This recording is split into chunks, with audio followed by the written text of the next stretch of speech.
말씀을 나누겠습니다. 하나님 아버지, 이제는 잠잠히 하나님의 음성을 기다립니다.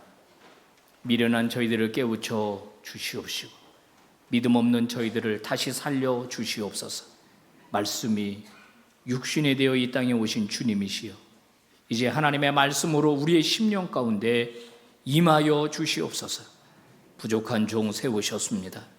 하나님의 도구로만, 말씀의 도구로만 쓰임받기를 원하오니 주의 오른손으로 붙들어 주시옵소서. 예수님 이름으로 기도 올리옵나이다. 아멘. 자, 오늘 말씀 제목은 예수님의 부활로 성취된 하나님의 나라입니다. 예수 그리스도께서 십자가에 달려서 죽으셨습니다. 그렇다면 예수님을 그동안 따라다녔던 제자들은 어떻게 되는 걸까요? 제자들은 예수님을 따라다니기 위해서 직업도 버리고 가족도 버렸습니다. 자신들의 삶을 송두리째 예수 그리스도께로 다 바쳤습니다. 그런데 그런 예수님이 십자가에 달려서 돌아가시게 된 겁니다. 사실 제자들은 예수님을 따라다니면 예수님이 결국 로마를 몰아내고 새로운 왕조, 다윗 왕조를 재현할 것으로 생각했습니다. 그래서 예루살렘에 가까이 올 때 서로 예수님의 오른쪽에 앉겠다, 왼쪽에 앉겠다 싸웠습니다. 예수님이 정치적 메시아로 오신 것으로 착각했기 때문에 일어났던 일입니다. 그런데 그 예수님이 죽었습니다. 다 끝났습니다. 제자들은 어떻게 되는 것입니까? 제자들은 이제 로마 사람들의 시각으로 본다면 로마를 반역하는 반역자의 잔당입니다. 유대 종교 지도자들의 시각으로 보면은 거짓 선지자의 추종자입니다. 이쪽 면으로 보나 저쪽 면으로 보나 제자들은 사면 초가의 처지에 빠지게 됐습니다. 그러니까 어떻게 되는 거예요? 뿔뿔이 살 길을 찾아 흩어지는 겁니다. 이제 시간이 지나면 예루살렘에서 일어났던 이 폭풍우 같은 이 십자가 사건은 이제 잠잠해지고 모든 사람의 머리에서 이 이야기는 잊혀지게 될 겁니다. 누가복음 24장에서 예수님을 따랐던 두 제자가 고향으로 낙향한 이야기가 써 있습니다. 뭘 말하는 걸까요? 다 이제는 예수님의 제자 공동체는 와해됐다는 거예요. 이제는 다 끝나버렸다라고 하는 겁니다. 그런데 놀라운 사건이 생겨났습니다. 바로 3일 만에 예수 그리스도가 죽음을 이기시고 부활하신 겁니다. 오늘 본문 마가복음 16장은 그때의 사건을 담담하게 우리에게 소개하고 있습니다. 몇몇 여성이 예수님 몸에 향유를 발라드리기 위해서 미리 향유를 사두었다가 안식일이 지나고 난 다음에 예수님을 향해서 이 몸에다가 발라드리기 위해서 가까이 가고 있었다는 겁니다. 모르긴 몰라도 예수님이 십자가에 달려 돌아가시고 십자가에서 예수님을 내리시고 수습을 해가지고 아리마대 요셉의 무덤에 안치될 때 제대로 예수님의 시신을 깨끗이 닦아드리거나 수습을 못했던 것 같아요. 그래서 이제 향유를 발라드리는 그게 이제 그들의 풍습입니다. 그렇게 해드리려고 예수님의 무덤을 향해서 가까이 가고 있었다는 거예요. 그런데 가면서 걱정을 합니다. 무슨 걱정이냐면 무덤의 돌문을 누가 굴려주지? 이런 걱정입니다. 뭐 아시는 분은 아시겠지만은 잘 모르시는 분들은 또 우리나라 매장 방법만 생각해가지고 예수님을 다시 땅에서 파내가지고 관뚜껑을 열어가지고 이렇게 생각할 텐데 그게 아니고, 여러분, 이 유대인들의 이 매장 방법은 동굴에 안치합니다. 동굴을 깊숙이 파가지고 가족묘지입니다. 할아버지, 할머니, 엄마, 아빠 이렇게 동굴 옆쪽에다가 시신을 이렇게 누이는 그런 매장 방법을 이제 하게 됩니다. 근데 무덤에 가까이 가다가 깜짝 놀랐어요. 아니, 이 돌문이 열려 있는 겁니다. 이건 있을 수가 없는 거예요. 금요일 날 돌아가셨고 바로 안식일이 시작이 됐기 때문에 사람들이 이동하지 않았습니다. 유대인들은 안식일이 되면 이동을 하지를 않아요. 집에 머물거든요. 근데 누가 와가지고 유대 법을 어기고 와서 이 돌문을 열었단 말인가? 그것도 남자 한두 명 가지고는 움직일 수도 없는 이 심히 큰 돌을 누가 와서 이거를 굴려놨다는 말인가? 이게 부활의 증거입니다. 예수 생명이 무덤 안에 가득 차니까 돌문이 그걸 막아둘 수가 없었던 거예요. 그래서 무덤의 돌문이 자동으로 열린 거예요. 이런 놀라운 부활의 증거가 그들의 눈앞에 펼쳐졌음에도 불구하고 이 여인들은 뛰는 가슴을 진정하지 못합니다. 그냥 누가 예수님의 시신을 도둑질해 갔다고 생각을 한 겁니다. 그래서 무덤 문이 열리니까 당연히 궁금해서 안에 들어가 봤는데 오른쪽에 천사 청년 같은 천사가 앉아 있습니다. 하얀 옷을 입었고 그 천사가 이렇게 말해줘요. 같이 읽어봅니다. 시작. 청년이 이르되 놀라지 말라. 너희가 십자가에 못 박히신 나사렛 예수를 찾는구나. 그가 살아나셨고 여기 계시지 아니하니라. 보라, 그를 두었던 곳이니라. 깜짝 놀랐겠죠? 무덤 안에 들어갔는데 예수님은 없고 웬 청년이 하얀 옷을 입고 앉아 있으니까 당연히 깜짝 놀랐을 겁니다. 이 천사가 놀라지 말아라. 예수님 찾는 거지? 예수님 여기 안 계셔. 부활하셨어. 살아나셨어. 그러면서 봐라. 맨 마지막 줄. 보라. 그를 두었던 곳이니라. 그래서 여인들이 안을 들여다보니까 예수님의 시신은 없고 예수님을 쌓아놓았던 세마포와 다른 본문을 보면은 얼굴을 덮어두었던 수건이 그대로 있는 겁니다. 어떤 본문을 보면은 그게 개켜져 있다고 그렇게 되어 있어요. 아니 누가 훔쳐갔으면은 세마포를 벗겨내고 알못만 가져가는 사람이 어디 있어요? 그 세마포가 그대로 있고 얼굴은 쌌던 그대로 놓여 있었다라고 하는 것을 보면 아, 이 예수님이 부활했구나라는 확실한 증거, 확실한 이 마음이 들었어야 되는 겁니다. 이때 천사가 중요한 미션을 하나 줍니다. 읽어보세요. 시작. 가서 그의 제자들과 베드로에게 이르기를 예수께서 너희보다 먼저 갈릴리로 가시나니 저의 너희에게 말씀하신 대로 너희가 거기서 배우리라 하라. 천사가 여인들에게 준 미션은 첫 번째 가라는 겁니다. 가라. 누구에게? 제자들에게 가라. 베드로 이름도 특정이 되어 있습니다. 가서 뭘 말해? 예수님 부활했다는 걸 말해라 가서. 그리고 슬퍼하고 있지들 말고 빨리 짐 싸서 일어나서 갈릴리로 이동해라. 예수님이 거기서 만나자고 하신다. 이런 미션을 줍니다. 왜 갈릴리에서 만나자고 했을까요? 예수님은 제자들과 다시 시작하려고 하는 겁니다. 예수님을 모른다고 했던 제자들, 예수님 때문에 도망갔던 제자들, 이 제자들을 다시 불러 모아서 이들로 하여금 예수 운동을 다시 시작하려고 하는 거예요. 그래서 갈릴리에서 만나자고 가서 전해라 라는 사명을 줍니다. 여러분, 무덤에는 예수님이 부활한 증거들로 차고 넘칩니다. 그렇다면 이 여인들은 이 부활의 현장에서 어떤 반응을 보여야 할까요? 여러분이 제일 처음 이 무덤을 방문한 사람이라면 그 무덤을 보고 어떤 반응을 보이시겠습니까? 저 같으면 할렐루야, 우리 주님 진짜로 부활하셨구나, 돌문이 굴려졌네, 예수님을 쌌던 세마포가 그대로 있네, 아 주님 너무 감사합니다, 감격했어야 하는데 이 여인들은 오늘 본문 8절을 보면 넋이 나가 있었다. 두려워서 떨고 있었다. 아무에게도 아무 말도 하지 못했다. 이렇게 기록하고 있습니다. 여러분, 아이러니하지 않습니까? 잔치의 현장, 기쁨의 현장, 감사의 현장에 되어야 할 무덤 앞에서, 부활의 증거 앞에서 여인들은 두려워 떨고 있습니다. 이유가 뭡니까?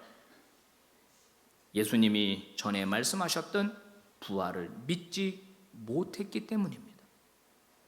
가장 기뻐해야 할 자리에서 가장 슬퍼하고 있는 이 상반된 이 아이러니를 여러분 어떻게 생각하십니까? 예수 부활을 믿지 못하면 오늘도 똑같은 일이 반복되게 일어납니다. 오늘 부활절 아닙니까? 부활절은 기독교 절기 중에서 가장 중요한 절기입니다. 왜? 기독교가 아니면, 부활이 아니면 기독교는 존재할 수가 없어요. 그냥 죽고 그냥 끝나는 겁니다. 예수가 부활했기 때문에 기독교가 진리고 참 종교가 된 것 아니겠어요? 그러니까 기독교가 가장 중요한 절기입니다. 이 부활신앙이라고 하는 것은요, 지난 2000년 동안 수많은 그리스도인들에게 힘과 능력과 희망을 공급했습니다. 어묵했던 시절, 기독교가 박해받던 시절 어떻게 했습니까? 그들은 부활의 소망을 가지고 위기를 넘어갔어요. 죽음의 위협에 맞섰습니다. 용기 있게 만든 것은 그들 안에 있는 어떤 파워가 아니라 바로 부활신앙 때문에 그들이 새로운 힘과 용기로 그 위협 앞에 맞섰던 것이거든요. 이게 부활신앙의 능력입니다. 반면에요, 인간을 가장 두려워하는 것이 있어요. 뭘까요? 죽음입니다. 죽음은 인간에게 무시무시한 것이에요. 아무리 돈이 많으면 뭐합니까? 아무리 권세가 있으면 뭐합니까? 이 죽음은요, 그 사람에게 임하면 그냥 다 끝나는 거예요. 다 끝나는 겁니다. 그래서 죽음은 인간에게 가장 두려운 존재입니다. 성경은 죽음을 하나의 세력으로 봅니다. 파워, 의인화된 세력으로 봅니다. 죽음이 우리를 엄습하게 되면, 죽음의 파워가 우리를 누르게 되면 인간은 거기서 꼼짝 못하게 돼요. 유명한 철학자 하이데거가 그랬나요? 죽음 때문에 인간은 존재론적으로 불안한 사람일 수밖에 없다. 존재론적으로 불안한 사람들, 죽음 때문에 이거를 해소해 보려고, 이거를 잊어먹어 보려고 뭐 별짓을 다 하고, 뭐 건강한 거 먹고 운동하고 뭐 아무리 해도 결국은 우리는 죽음 앞에 설 수밖에 없는 존재예요. 그런데 부활신앙은 어떻습니까? 우리를 새롭게 한다니까요. 여러분, 예수 부활의 신앙이 우리를 사로잡으면 우리에게 어떤 변화가 일어날까요? 죽음의 불안에 떨고 있는 사람에게 예수 부활 생명이 들어가게 되면 그의 영혼은 어떻게 될까요? 여러분, 우리가 상상할 수 없는 놀라운 이 힘과 능력이 주어지는 줄로 믿습니다. 부활신앙은요, 우리를 단단하게 해줍니다. 부활신앙은요, 우리로 하여금 어떤 고난도, 어떤 어려움도 이겨낼 수 있게 해주는 거예요. 이 부활의 신앙이 여러분과 함께하기를 주의 이름으로 축복합니다. 이 부활의 믿음이 여러분의 것이 되기를 다시 한번 축복합니다. 여러분, 부활신앙이라고 하는 것은 이해하는 게 아닙니다. 신앙이라고 하는 것은 내가 납득하고 이해할 수 있어서 받아들이는 게 아니에요. 그건 이미 신앙이 아닙니다. 이것은 우리의 이성을 초월한 일이기 때문에 믿음으로 내가 받아들입니다. 그러면 이해가 되는 것이지, 내가 이성적으로 이해가 되고 납득이 됐기 때문에 믿는 게 아니라고 하는 거예요. 어떤 사람들은 이 예수가 부활했다라는 이 사실을 누군가가 꾸며낸 거짓 얘기라고 말합니다. 부활은 허구라는 거예요. 아니, 어떻게 사람이 죽었는데 다시 살아나느냐? 말도 안 되는 이야기다. 말도 안 되는 이야기라면 누군가 꾸며냈겠죠. 꾸며냈다면 누가 꾸며냈겠습니까? 제자들이 꾸며내지 않았겠어요? 그런데 여러분, 그건 말이 안 됩니다. 제자들이 지금 꾸며낼 수 있는 상황이 아니에요. 만약에 제자들이 모여서 회의를 합니다. 야, 예수님 돌아가셨는데 우리 이거를 부활한 걸로 우리가 바꾸자. 야, 시신을 일단 어디다 숨겨라. 깊이 파서 묻어버리고 이제부터 소문을 내자. 예수님 부활했다고 소문을 내자. 만약에 이랬다면 마태, 마가, 누가, 요한에 나온 부활의 스토리는 한 글자도 틀리지 않고 같아야 할 것입니다. 이게 각각 달라요. 각각 다르다는 것은 부활이 일어났다는 것을 오히려 반증하는 겁니다. 이 앞에서 교통사고가 일어났고 교통사고를 목격한 10명이 있는데 이야기를 들어보면 각각 내용이 달라요. 그 내용이 다르다고 교통사고가 아니라는 게 아니랍니다. 일어난 거예요, 오히려. 그 다음에 두 번째는 제자들이 자기들이 꾸며낸 얘기 때문에 인생을 겁니까? 여러분, 자기들이 거짓으로 만든 이야기에 목숨을 걸어요? 그리고 끝까지 순교합니까? 이건 말도 안 되는 얘기예요. 예수 그리스도의 부활은 허구가 아니라 사실일 수밖에 없는 것은 예수님이 실제로 제자들에게 나타났기 때문입니다. 고린도전서 15장에서 바울은 많은 사람들에게 나타났다. 수백 명에게 나타났고 맨 마지막에는 나에게도 나타났다. 손을 만져봐라. 옆구리에 손가락을 넣어봐라. 실제로 예수님의 부활을 목격한 사람들은 아직도 살아있다. 가서 만나보면 안다. 바울이 그렇게 주장하고 있는 거예요. 여러분, 그렇다면 예수님의 부활을 목격한 제자들은 뭘 깨닫게 된 걸까요? 예수님의 부활 사건이 주는 의미를 다시 깨닫게 된 겁니다. 아, 예수님이 부활하신 걸 보니까 이분이 인간은 아니로구나. 하나님의 아들이라고 말씀하셨는데 그게 사실이구나. 어떻게 죽은 사람을 살릴 수가 있어? 하나님만 하실 수 있는 일인데. 그러니 하나님의 아들이 맞구나. 그리고 그분이 살아계실 때 하셨던 말씀, 특히 성찬식을 하시면서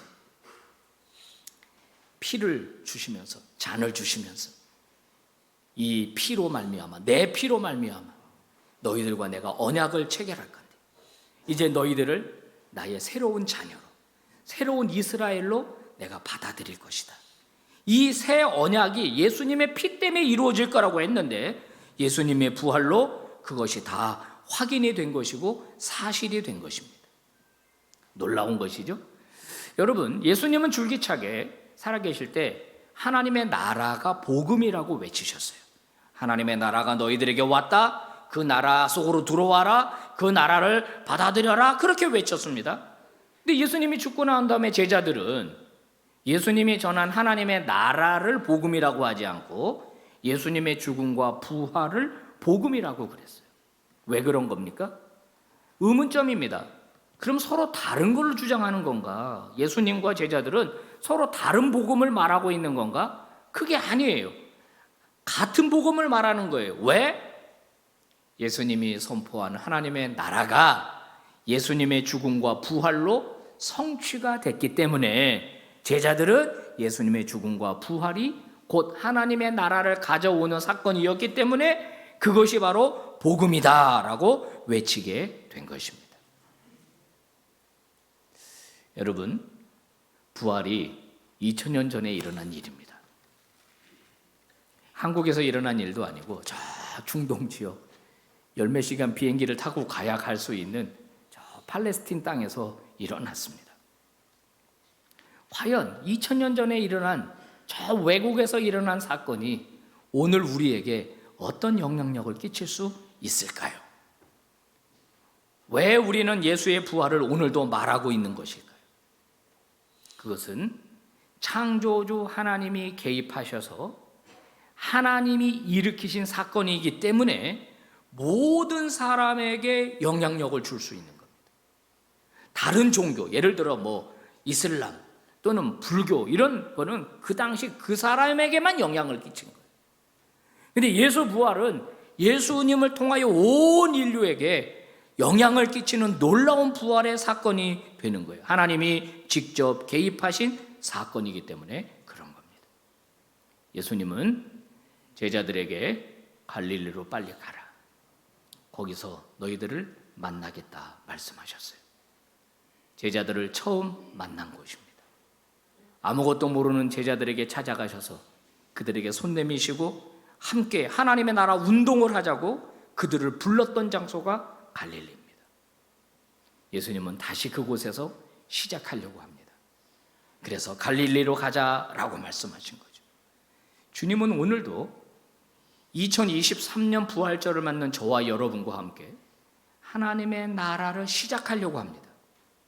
갈릴리는 변방입니다. 보잘것없는 곳입니다. 아무도 주목하는 곳이 아닙니다. 오늘날 퇴계원과 같은 곳이 갈릴리예요. 우리나라 사람 중에 퇴계원을 주목하는 사람이 누가 있겠습니까? 우리 주님은 그런데 이런 퇴계원에서도 놀라운 역사를 일으키실 것으로 저는 믿습니다. 보잘것없는 어부와 하나님은 놀라운 일을, 주님은 놀라운 일을 시작하셨어요. 오늘 저와 여러분과도 우리 주님이 새롭게 이 하나님의 나라의 역사를 이루어 가기를 원하십니다. 부활절은 계란이나 까먹는 절기가 아닙니다. 오늘 계란 준대? 그게 부활절이 아닙니다. 계란을 주면 다 부활절입니까? 부활은 이론이 아닙니다. 누가 고안해낸 신학적 지식도 아닙니다. 부활은 실제적인 능력입니다. 예수 부활이 오늘 저와 여러분의 부활이 될 줄 믿습니다. 예수 생명은 오늘 우리에게 생명으로 역사해 줄 줄로 믿습니다. 부활절은 오늘만 지키는 게 아닙니다. 초대교회 지도자들이 그랬습니다. 매 주일이 작은 부활절이다. 매 주일이 작은 부활절이다.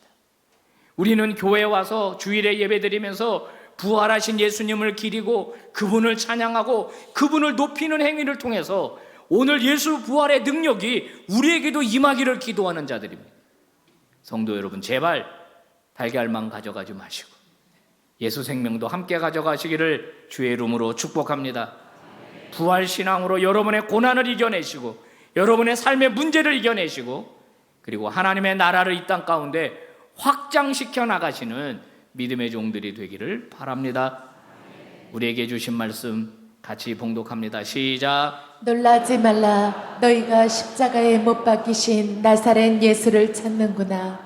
그가 살아나셨고 여기 계시지 아니하니라. 아멘. 기도하겠습니다. 자비로우신 하나님 감사합니다. 고맙습니다. 말씀 주셔서 감사합니다. 예수 부활 내 부활 되기 원합니다. 예수 생명 내 생명 되기를 원합니다. 23년 부활절 예배 통해서 다시 한번 우리의 연약해진 믿음이 강해지게 하시고 부활 신앙으로 무장하는 놀라운 주의 날이 되게 하여 주시옵소서. 예수님 이름으로 간절히 기도 올리옵나이다. 아멘.